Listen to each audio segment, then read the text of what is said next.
नमस्कार दोस्तों, स्वागत है आपका मेरे YouTube channel learning with VK पर, जहां मैं लेकर आता हूं कंपटीशन एग्जाम से संबंधित ढेर सारे महत्वपूर्ण प्रश्नों का संग्रह। दोस्तों, आज का यह वीडियो सामान्य विज्ञान पर आधारित है, जिसका मुख्य विषय जीव विज्ञान यानी कि बायोलॉजी है। जीव विज्ञान से विभिन्न कंपटीशन एग्जाम में पूछे गए प्रश्नों में से कुछ प्रश्नों को लेकर मैं आया हूँ, जो कि आने वाले किसी भी कंपटीशन एग्जाम के लिए काफ़ी महत्वपूर्ण है। तो चलिए बिना देरी किए शुरू करते हैं आज के इस वीडियो को।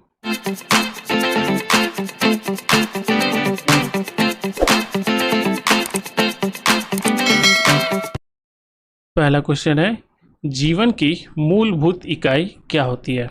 हमारे ऑप्शंस हैं, पहला कोशिका, दूसरा उत्तक, तीसरा अंग, चौथा नाभिक। तो जो करेक्ट आंसर है वो है ऑप्शन ए, कोशिका। जीवन की मूलभूत इकाई कोशिका होती है। कोशिका शरीर की संरचनात्मक और कार्यात्मक इकाई होती है। जीवधारियों का शरीर एक या अनेक कोशिकाओं से बना होता है। जिन जीवों का शरीर केवल एक कोशिका का बना होता है उन्हें एक कोशिकीय जीव कहते हैं, जबकि वे जीव जिनमें अनेक कोशिकाएं पाई जाती हैं उन्हें बहुकोशिकीय जीव कहते हैं। कोशिका की खोज सन 1665 ईस्वी में कोशिका की खोज सन 1665 ईस्वी में ब्रिटिश वनस्पति शास्त्री रॉबर्ट हुक ने किया था। किसने किया था? ब्रिटिश वनस्पति विज्ञान शास्त्री रॉबर्ट हुक ने किया था। कोशिका के अध्ययन को कोशिका विज्ञान कहते हैं। कोशिका के अध्ययन को कोशिका विज्ञान कहते हैं या फिर इसे साइटोलॉजी कहते हैं। कोशिका के अध्ययन को कोशिका विज्ञान या साइटोलॉजी कहते हैं। साइटोलॉजी कहते हैं। कोशिका से एक क्वेश्चन अक्सर एग्जाम में पूछे जाते हैं कि सबसे बड़ी कोशिका कौन सी होती है? सबसे बड़ी या सबसे भारी कोशिका कौन सी होती है? सबसे बड़ी या सबसे भारी कोशिका कौन सी होती है? तो इसका सही जवाब है शुतुरमुर्ग का अंडा। शुतुरमुर्ग का अंडा सबसे भारी और सबसे बड़ी कोशिका होती है। ठीक, वहीं अगर एग्जाम में पूछ दिया कि मनुष्य में सबसे बड़ी कोशिका कौन सी होती है, क्या पूछ दिया? मनुष्य में सबसे बड़ी कोशिका, मनुष्य में सबसे बड़ी कोशिका, तो मनुष्य में सबसे बड़ी कोशिका क्या होती है? तंत्रिका कोशिका। क्या होती है? तंत्रिका कोशिका। तंत्रिका कोशिका। ये दो क्वेश्चन अक्सर एग्जाम में पूछे जाते हैं। ठीक, तो आप इन दोनों क्वेश्चन को याद रखिएगा। अगला क्वेश्चन है, जीका वायरस किसके द्वारा मनुष्य में संचारित होता है? हमारे ऑप्शंस हैं, पहला चूहा द्वारा, दूसरा मच्छर द्वारा, तीसरा झींगुर द्वारा, चौथा खरगोश द्वारा। तो जो सही आंसर होगा वो होगा ऑप्शन बी, मच्छर द्वारा। जीका वायरस मच्छर द्वारा मनुष्य में संचारित होता है। जीका वायरस एडीज मच्छरों द्वारा मनुष्य में संचारित होता है। किस मच्छरों द्वारा संचारित होता है? तो एडीज मच्छरों द्वारा मनुष्य में संचारित होता है या फैलता है। जीका वायरस से प्रभावित मनुष्यों में हल्का बुखार, त्वचा पर लाल चकत्ते, मांसपेशियों और जोड़ों में दर्द, बेचैनी और सिर दर्द जैसे लक्षण दिखाई देते हैं। इसके प्रभाव से गर्भवती महिलाओं के भ्रूण के मस्तिष्क को क्षति पहुंचती है और जन्मजात मस्तिष्क विषमताएं उत्पन्न हो जाती हैं। अगला क्वेश्चन है, आनुवांशिकता का नियम किसने प्रतिपादित किया था? हमारे ऑप्शंस हैं, पहला थॉमस रॉबर्ट माल्थस, दूसरा जॉन मेनार्ड केयंस, तीसरा ग्रेगर जॉन मेंडल, चौथा डोनाल्ड बेयर। तो जो करेक्ट आंसर है वो है option C, Gregor John Mendel. आनुवांशिकता का नियम ग्रेगर जॉन मेंडल ने प्रतिपादित किया था। यहाँ पर आनुवांशिकता के नियम की बात हो रही है, तो आनुवांशिकता होता क्या है? तो एक पीढ़ी से दूसरी पीढ़ी में जीवों के मूल गुणों का संचरण आनुवांशिकता कहलाता है। आनुवांशिकता के अध्ययन को आनुवांशिकी कहते हैं। आनुवांशिकता के अध्ययन को आनुवांशिकी कहते हैं या जेनेटिक्स कहते हैं। क्या कहते हैं? जेनेटिक्स। ग्रेगर जॉन मेंडल ने आनुवांशिकी के लिए मटर के पौधे पर प्रयोग किया था।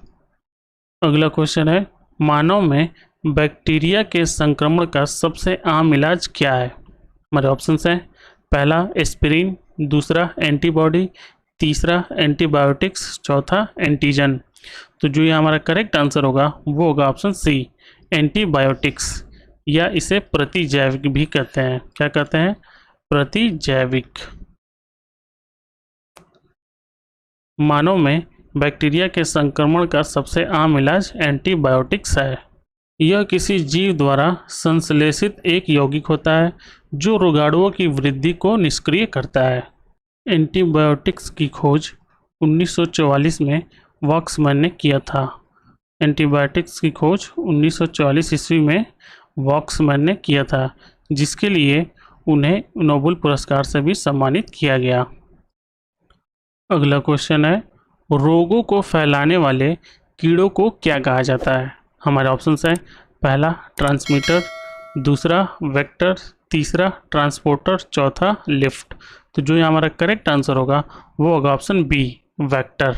रोगों को फैलाने वाले कीड़ों को वेक्टर कहा जाता है। वेक्टर को वाहक भी कहते हैं। वेक्टर को वाहक भी कहते हैं।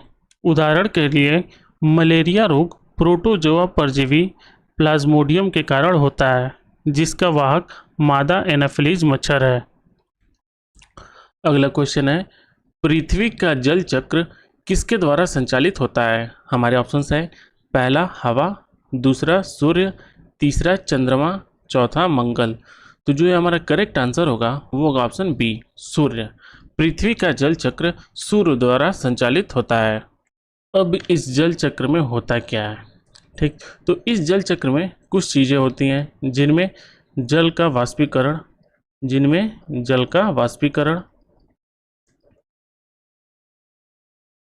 दूसरा बादलों का बनना और तीसरा वर्षा होना।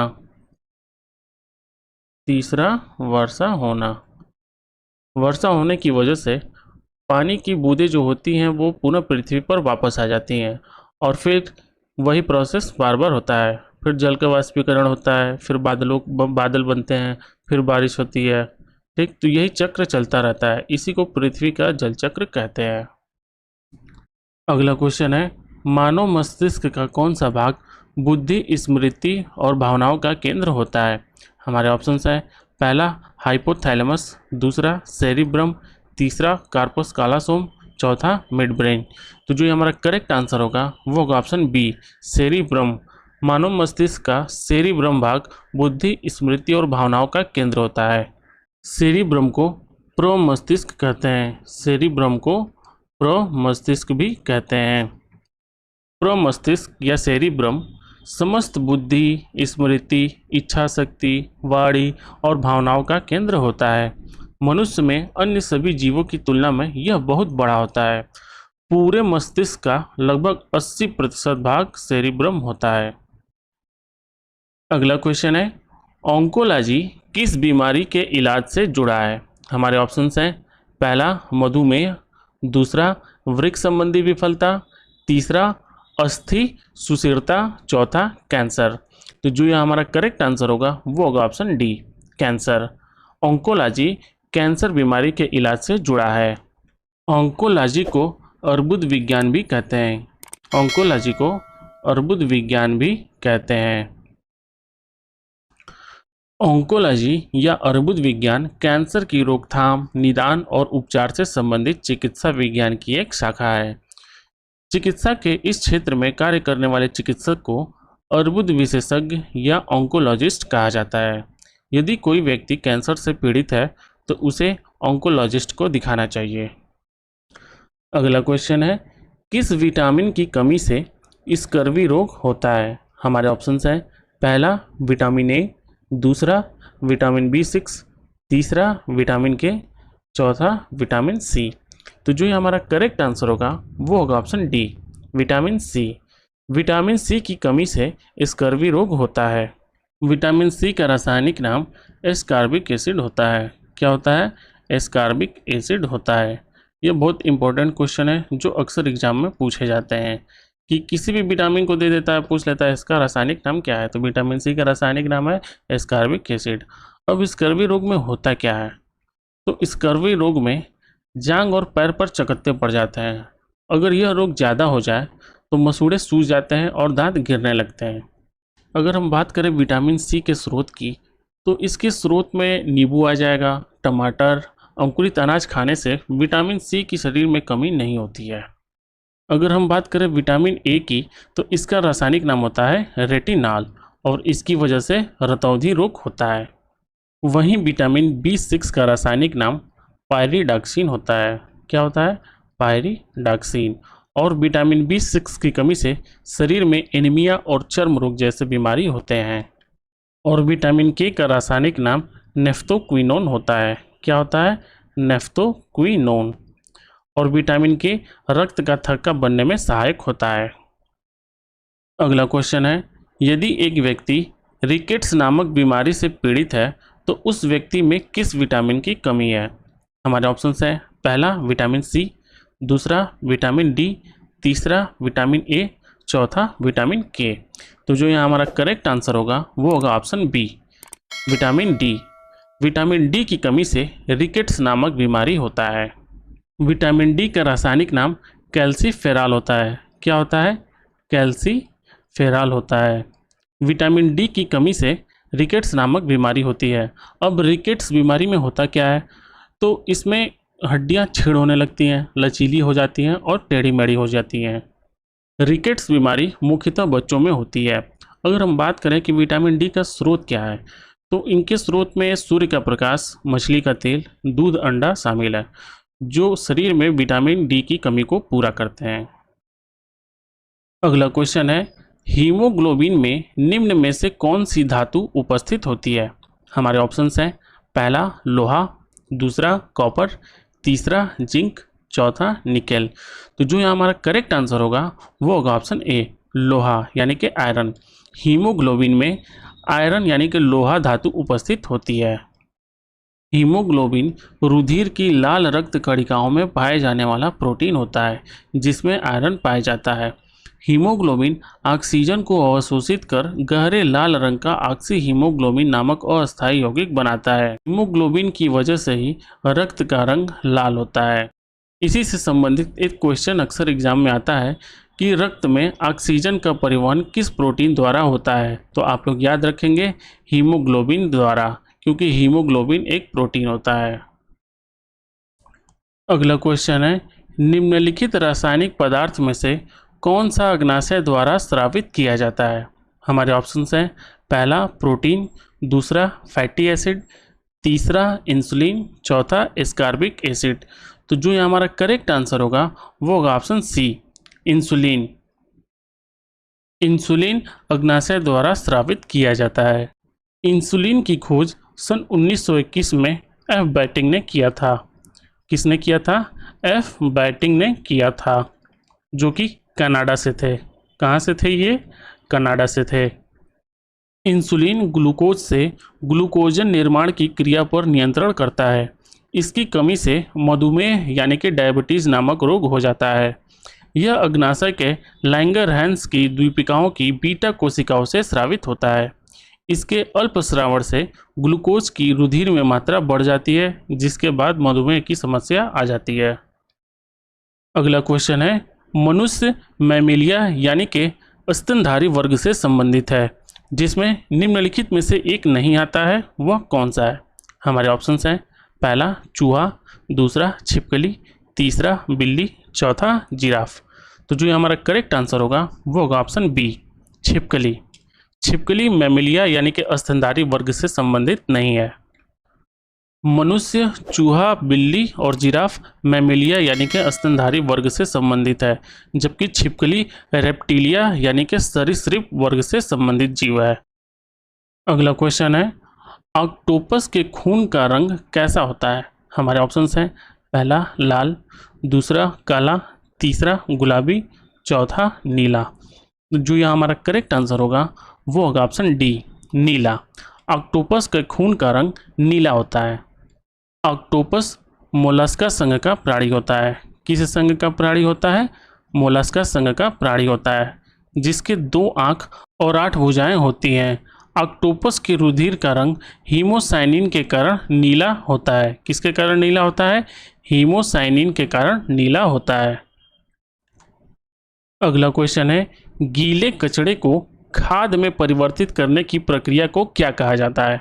हमारे ऑप्शंस हैं, पहला उपापचय, दूसरा संरक्षण, तीसरा कंपोस्टिंग, चौथा इंसिनरेशन। तो जो हमारा करेक्ट आंसर है वो है ऑप्शन सी, कंपोस्टिंग। गीले कचरे जिसमें खरपतवार, कूड़ा, पत्तियां, गोबर और जल आदि का मिश्रण होता है, इन सभी को खाद में परिवर्तित करने की प्रक्रिया कंपोस्टिंग कहलाती है। इससे उत्पन्न खाद को कंपोस्ट कहा जाता है। इसके प्रयोग से मृदा की उर्वरा शक्ति को बढ़ाया जाता है और यह खेतों में उपयोगी जीवाणुओं और कवकों के उत्पादन में भी सहायक होता है। अगला क्वेश्चन है, पाचन में मदद करने के लिए शरीर में कौन सा एसिड प्रयोग किया जाता है? हमारे ऑप्शंस हैं, पहला बोरिक एसिड, दूसरा सल्फ्यूरिक एसिड, तीसरा हाइड्रोक्लोरिक एसिड, चौथा एसिटिक एसिड। तो जो यहाँ हमारा करेक्ट आंसर होगा वो होगा ऑप्शन सी, हाइड्रोक्लोरिक एसिड। पाचन में मदद करने के लिए शरीर में हाइड्रोक्लोरिक एसिड का प्रयोग किया जाता है। हाइड्रोक्लोरिक एसिड पेट में मौजूद अन्य गैस्ट्रिक रसों के साथ मिलकर पाचन में सहायता करने के साथ साथ खाद्य पदार्थों में पाए जाने वाले जीवाणुओं को मारकर हमें बीमारी से भी बचाता है। अगला क्वेश्चन है, मानव मस्तिष्क का वजन लगभग कितना होता है?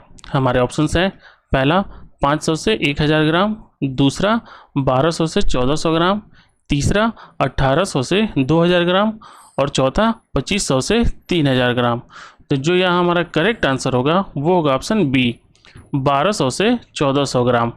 मानव मस्तिष्क का वजन लगभग 1200 से 1400 ग्राम होता है। मानव मस्तिष्क को हम मानव शरीर का केंद्रीय सूचना और प्रसारण अंग भी कह सकते हैं। यह गमन, संतुलन, ताप नियंत्रण, भूख और प्यास, परिवहन और अनेक अंतःस्रावी ग्रंथियों की क्रियाओं और मानव व्यवहार को नियंत्रण करता है। यह देखने, सुनने, बोलने, याददाश्त बनाए रखने और कुशाग्र भावनाओं और विचारों का भी स्थल होता है। अगला क्वेश्चन है, निम्नलिखित जीवों में से कौन प्रकाश संश्लेषण द्वारा अपना भोजन बना सकता है? हमारे ऑप्शंस हैं, पहला कवक, दूसरा शैवाल, तीसरा विषाणु, चौथा राइजोबियम।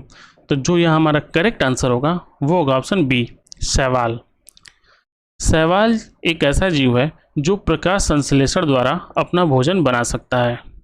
शैवाल सरल सजीव होते हैं।